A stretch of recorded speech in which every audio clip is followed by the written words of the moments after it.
ایک دفعہ کا ذکر ہے کہ پہاڑیوں اور سرسبز جنگلوں کے درمیان بسے ایک چھوٹے سے پرانے گاؤں میں راج نامی ایک لڑکا رہتا تھا۔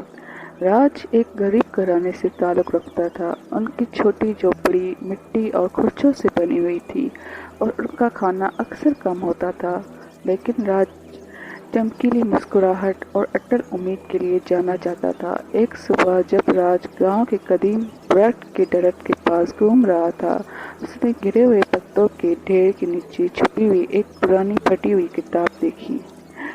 کتاب پیچیدہ علامتوں اور خفیہ تحریروں سے بھری ہوئی تھی اور راج کی دلچسپی اس سے بڑھ گئی۔ بزرگ کی مدد سے اس نے معلوم کیا اس کتاب میں جنگل کے اندر چھپے ایک طویل عرصے سے کھوئے ہوئے خزانے کا راز موجود ہے۔ نئی امید اور عزم کے ساتھ راج نے جنگل کا سفر شروع کیا۔ اس نے ان گنت چیلنجوں کا قابو پاتے ہوئے اور اپنے خوف کا سامنا کرتے ہوئے کتاب کے موجود خفیہ اشارے کی پیروی کی۔ راستے میں اس نے جنگل کے مخلوق سے دوستی کر لی۔ مہینوں کی تلاش کے بعد راج کو بلا کر ایک چھپی ہوئی غار مل گئی۔ اندر اس نے ایک حیران کن منظر دیکھا۔ چمکتے ہوئے ہیرے، قیمتی جواہرات اور سونے کے سکوں سے بھرے ہوئے صندوق کے ڈھیر۔ اس نے گاؤں کا کھویا ہوا خزانہ دریافت کیا تھا۔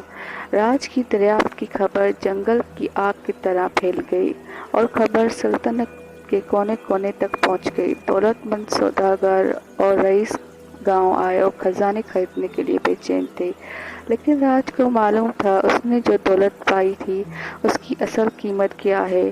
نئی دولت کی مدد سے اس نے گاؤں کو بدل دیا۔ اس نے مضبوط گھر، ایک اسکول اور ایک اسپتال بنایا۔ اس نے اس بات کا خیال رکھا کہ گاؤں میں کوئی بھوکا نہ رہے۔